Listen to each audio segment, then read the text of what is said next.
Hi friends, welcome. So if you are new to my channel, my name is Sunny. I am a professional ballroom dancer, and every week I review the new Bravo TV reality series, Dancing Queens. So I watched this on YouTube TV. I believe they have the first 2 episodes on YouTube. If you're watching it somewhere else, comment below so that everyone can join in on the fun and watch that program with us each week.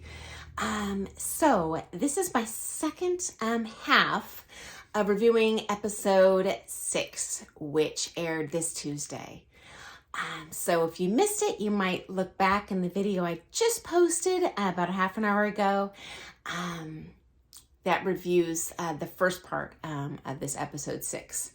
Anyway, let's get started. So at the end of that last episode that I recorded, I talked about Sabrina and her partner fighting, and that I really think they should just break up and move on to new partnerships, because that just like personal relationships, professional relationships, dance relationships can disintegrate to the point that they are irreparable. And from what I've seen on the show, unless this kind of all this fighting and drama is scripted, I really feel they'll both have more success if they kind of look on to new partnership possibilities. I also noticed in this episode, Sabrina is extremely upset about leaving her family for this comp, particularly her daughter Chloe, which we haven't really seen as much in previous episodes. As you might know, this same weekend she competed was one of only 2 competitions her daughter Chloe had in gymnastics the entire year, so she missed that.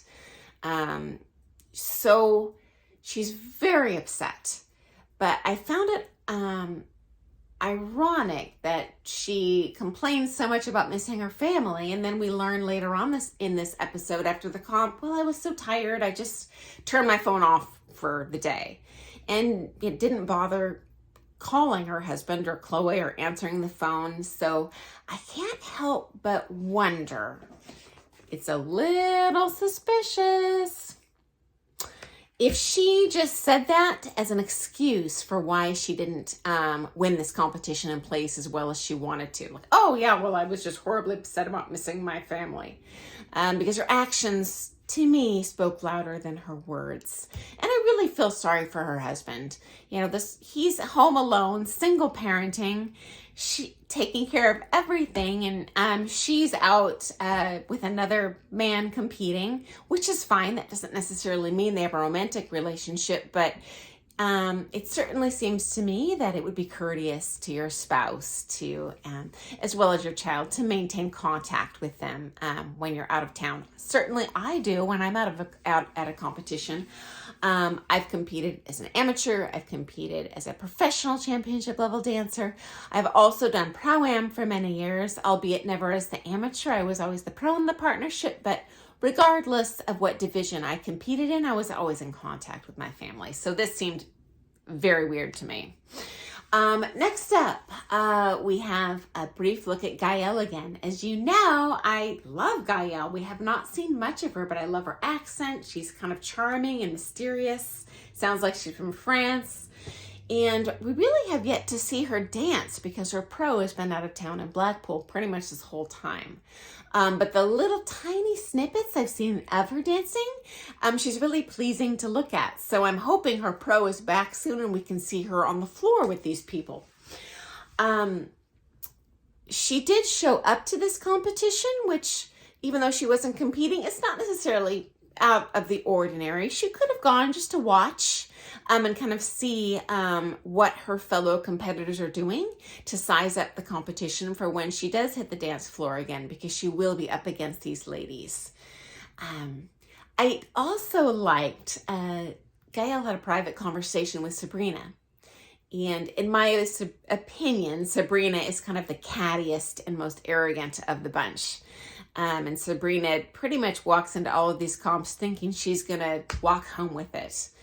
And Gael has some great insight here and says, basically, don't assume you're always going to win. And especially with how Sabrina is fighting like cats and dogs with her pro. I think this really opens the door to Sabrina actually not only not progressing, but actually getting worse as these other couples improve. So I love that Gael was honest with her in sharing that. And I definitely am interested to see if she's able to maintain her position as this series progresses. Next up, Colette. So she's the one that I think looks like Cindy Crawford. Am I dreaming? I think Colette really looks like Cindy Crawford. And she has the special needs son. Anyway, so as you might know, Colette is dancing with a relatively new partner named Alex. Her previous partner, Christian, as she calls it, partner dumped her for a new partner, Pooja. And so it's really emotionally trying for her to run into her ex-partner and his new partner at all these competitions and be up against them on the floor. And this is absolutely true. This rings true. Partnerships do break up, usually not pro-am. Usually that's more of an amateur or pro partnership. And it is difficult to see them, just like it would be difficult to see an ex-boyfriend or girlfriend or spouse. Because you have emotionally invested a lot in that relationship, or in the case of dancing, it's an emotional investment, but also a significant time and money investment, like it would be in a marriage. So anyway, my heart does go out to her, and I'm kind of surprised she signed up for this show knowing this situation was going down. That seems like it would be a challenge to me, but all the more power to her. But she's definitely uncomfortable. They've only been dancing together 3 months, Colette and her new partner, Alex, which is not much time to cultivate a partnership. Everyone leads and follows a little differently, based on technique, based on height difference, weight difference, the proportion of your body. So this is a very new partnership, and as it gets seasoned, and they get more experience with each other, as Colette learns, not only just learns her routines, but learns to dance those new routines well, I expect that they're going to do a lot better, as the season progresses. So next up, Pooja. So as you know, Pooja, I love this character, because she has a build similar to Donnie. And I do feel eventually Pooja's going to give Donnie a run for her money. And hopefully Donnie will open her eyes and see that the problem isn't that the judges are discriminating against her for her figure, because she has a lovely figure. She might be a little heavier than the other ladies, but she's certainly pleasing to look at. Nothing that would stand out horribly on the dance floor. And from what I see, Donnie's judging panels have completely judged her fairly, based on her dancing. I'm seeing incomplete arm lines and things like this that I would have placed her the same way. Has nothing to do with her figure. Anyway, as we know, Pooja, who's now Christian's kind of primary partner, is very new to the Latin, but she danced with him for many years in the rhythm and probably other styles like American Smooth or maybe even International Standard. These are all kind of sister styles of dance within the ballroom dance world. So this isn't her first rodeo dancing with Christian. So although it's a very new partnership in terms of Latin, and she does have a lot to learn in that style, at least she's very familiar with how her pro leads and follows. Her pro has been teaching her a long time, which gives him a lot of insight in how to teach her in the way she learns fastest. I find some dancers learn best visually. Some are more tactile and they need me to move them through the movement. Others are really kind of academic and have more of a scientific understanding of how the figures work. And they want to hear angles and percentages. And once you learn how someone learns, you can teach them a lot more efficiently. So I do think they have a benefit in having danced together a long time. That being said, looking at the brief video clips I saw in episode 6 of Pooja's dancing, She definitely has a lot of technique to master with the international Latin. It looks to me like she's dancing it a little bit more like American rhythm. She has softer arm lines and definitely softer knees than I would expect to see in the Latin. But I do think this partnership has a lot of potential. And it tells me that she's probably only been doing international Latin for a few months.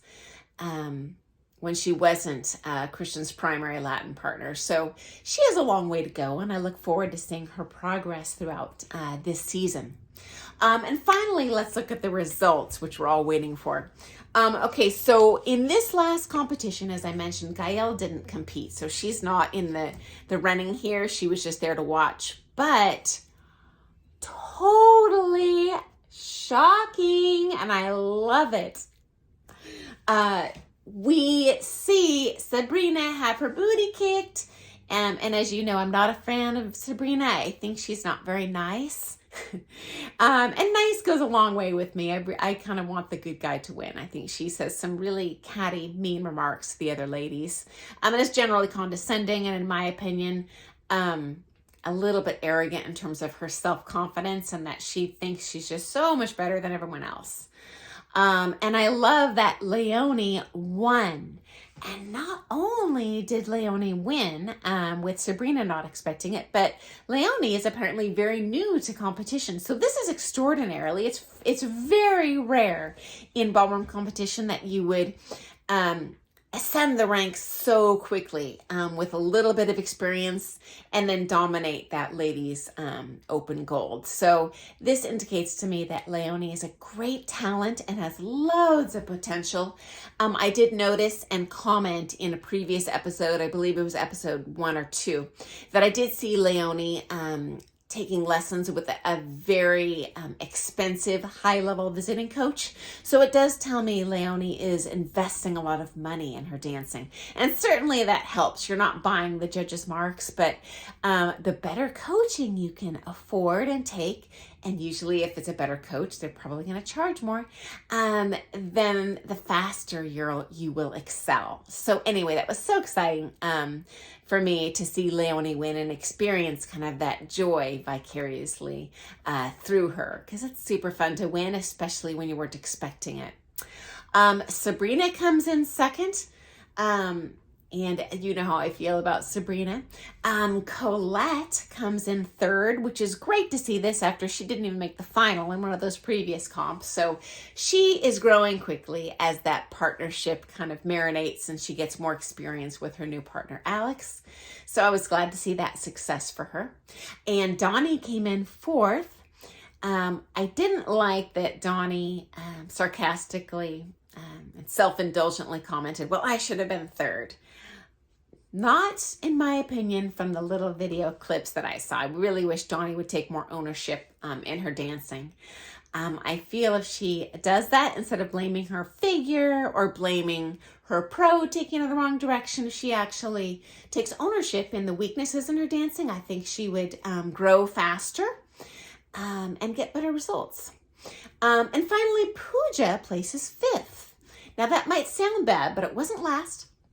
There was at least one couple behind them. And again, Pooja is very new to the international Latin. So 6 is not an embarrassing placement for someone only dancing Latin 3 months.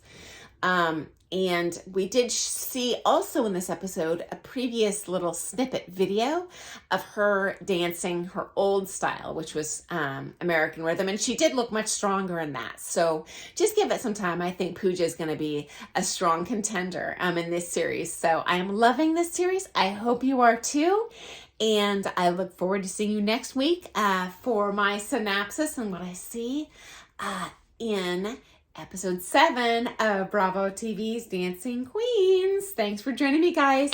If you liked today's video, please press that like button and press that subscribe button. And if you have any opinions that are different than mine or in addition to mine, go ahead and comment below. I'd love to see what you think. Okay, I'll see you next time, guys. Have a wonderful week. Bye.